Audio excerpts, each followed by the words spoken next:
KTN News. All right, now a case in which the Building Bridges Initiative work is being challenged is set to be heard this morning in Nairobi.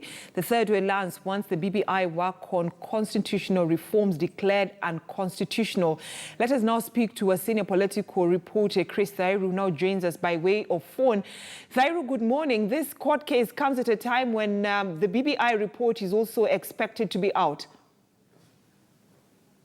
Brenda, and as you correctly said, is that anytime from now, probably next week, we should be having the report by the Building Bridges Initiative. Remember, after they closed the collection of the views after going around the country, they promised Kenyans that by the end of October, then that report should be ready. But there is one hurdle that seems to have come up, and this is after the Third Way Alliance party leader, Dr. Aukot, filed a petition in High Court seeking that that body be disbanded on grounds that it was formed unconstitutionally, and that even the members who represent the BBI were not vetted, and there was no public participation. And this case comes up for hearing this morning at around 11 at Milimani Court, and we'll be there just to listen to the side from the BBI and, of course, the side from the Third Way Alliance. And remember that Dr. Aukot is insisting that this Building Bridges initiative has continued to take more money from Kenyans, even without noting that Kenyans were not asked about these Building Bridges initiative. Of course, Brenda, we've seen that the Punguza Mizigo bill, so far 16 counties have rejected that bill, and only one county has passed that bill, and that is Uasin Gishu County. And in total, Aukot wanted to have 24 counties to pass that bill so that we can go to a referendum through the popular initiative way, Brenda. All right, and Thairu, you know, so many pundits are asking, why would the Third Way Alliance wait until last moment when the report is supposed to be out so as to run to court? Because initially this team has been operating for more than 5 months.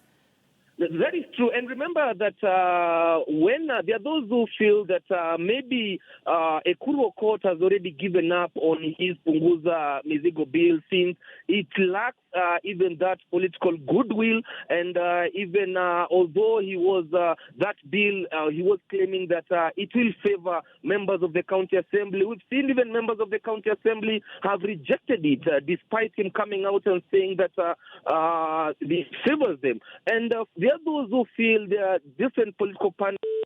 Maybe he has taken these directions so that he can create a hurdle or another hurdle on the BBI after realizing that his bill will not sail through. Remember that he needs 24 counties, and so far it's only one county that has passed that bill. And so let's see how things or these hearings take shape, and what will be the determination of the court. But so far, nothing stops the BBI from presenting their report. Remember that from next week or so, they should be presenting this report to the president together with the former Prime Minister Raila Odinga. Brenda. And very lastly, it's not Dr. Aukot who has opposed the BBI in, the Building Bridges initiative. You've also seen some politicians allied to the deputy president, from the Jubilee Party opposing the BBI. So are we looking at a situation whereby, if the court goes ahead and not stop the implementation of that report, are we looking at a situation whereby implementation of the recommendations of this report will be a hurdle? Well, Brenda, this all depends on the political goodwill. Remember that it is a political contest, and politicians will, of course, go to the ground and seek support from Kenyans. And if at all majority of Kenyans decide or have this goodwill, then, of course, Kenyans might be heading to a referendum. But let's see how these politics turn out. Remember that, yes, as you correctly put it, initially we saw that those those politicians who support the deputy president's presidential bid come 2022 were really against the BBI, and they were really pushing for the Punguza Mizigo bill. But when the Punguza Mizigo bill started being rejected from the grassroots, that is at the county assembly level, then the majority of them have changed tune, and there are those who feel that let's wait and see the proposals that the BBI will come up with, and maybe from there they might decide on what or which direction they will be taking, that is politically. Brenda.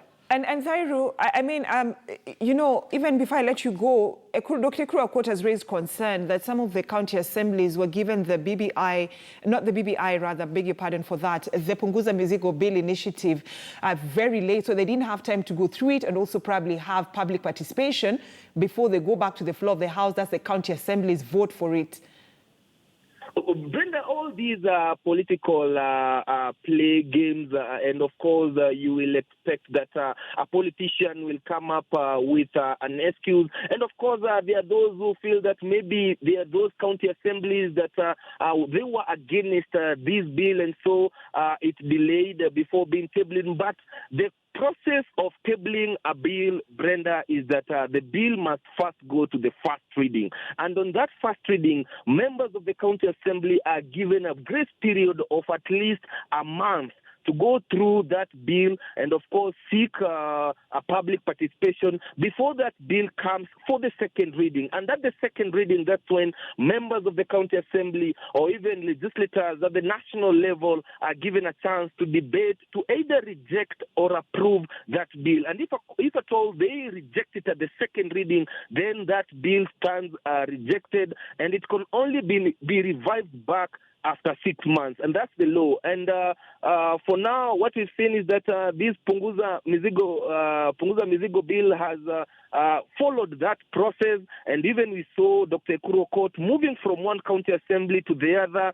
But when he realized that this bill will not see the light of day, actually he stopped crisscrossing from one county to another, lobbying for that bill. And now his concentration has come up to the court, where he's now fighting the Building Bridges initiative through a petition calling for its disbandment.